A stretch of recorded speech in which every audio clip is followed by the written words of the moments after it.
Ladies and gentlemen, permit me to address you as my friends, not just for form, but because I've had the opportunity to interact with very many of you around this continent, and for those I've met, it's good to see you again. Those I've not met, I subscribe to what William Butler Yeats said. There are no strangers here. Strangers are just friends who have not met yet. It is my great disappointment that I cannot be here in person. At this time, it is my great privilege and honor that I can address you even when I'm not here. After all, telecommunications and information is about the depth of distance and time, so that the barriers of space and time do not stop human interaction. As I was returning to my bed on the 18th of May, I checked my email one last time, as I always do, because I've got friends around the world who never appear to go to sleep. And indeed on the 18th, I did get an email from one such friend, Dr. Bubakar Bare, a long-time colleague and partner in the struggle for ICT penetration within the African continent. I checked the address twice to ensure that it was not one of those scam recognitions. But then, he also offered to pay for my air tickets. And I know scammers never do that. I showed the email to my friend and long-time spouse, Dorcas, who beamed with pleasure and said, "It is good to know that there are some people who appreciate what you do. You will understand that she has put up with my travels patiently and with understanding for the last 35 years. I am honored, my friends. Just when I was planning to put away my suitcases, I must refrain from doing so, because by receiving this honor, I must now work even harder so that I can deserve it. I am happy to accept this recognition, not for myself, but for all of you and many others around this continent who have dedicated their lives and time to ensure that we can achieve the African Renaissance.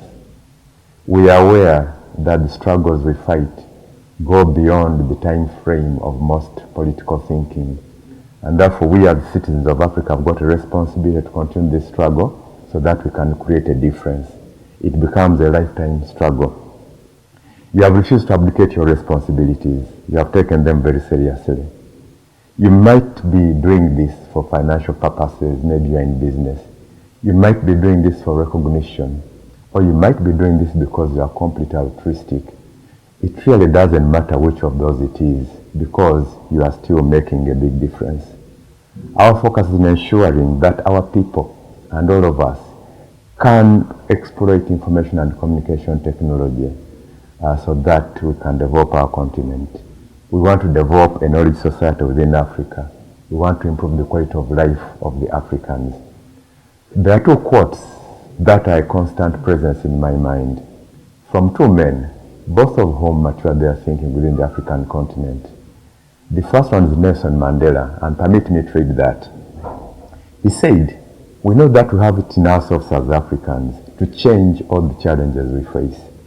We must assert our will to do so. We must say there's no obstacle big enough to stop us from bringing about an African Renaissance." Then the other one, Mahatma Gandhi, said, "Be the change you want to see in the world." Put the two together and you have an irresistible call to action.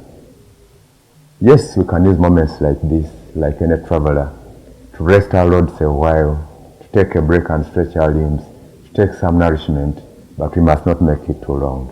It is early days and we still have a long way to go.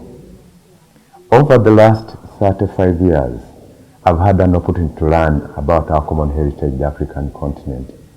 I've seen and experienced the dreams of our people. I've rejoiced at their successes. I've seen and felt their suffering, and I've seen and admired the indomitable will and resilience, the ability to smile and see the good and fun in life despite the most adverse circumstances. I've experienced the beauty of Africa as I traveled throughout this continent. I have fed off the energy and vibrance of the many cultures. This is where the energy comes from for all of us, and the determination to be the change we want to see in Africa.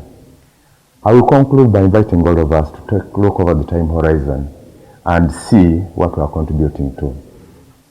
Let us see the time when even the poorest in our continent will take information and communication technology for granted.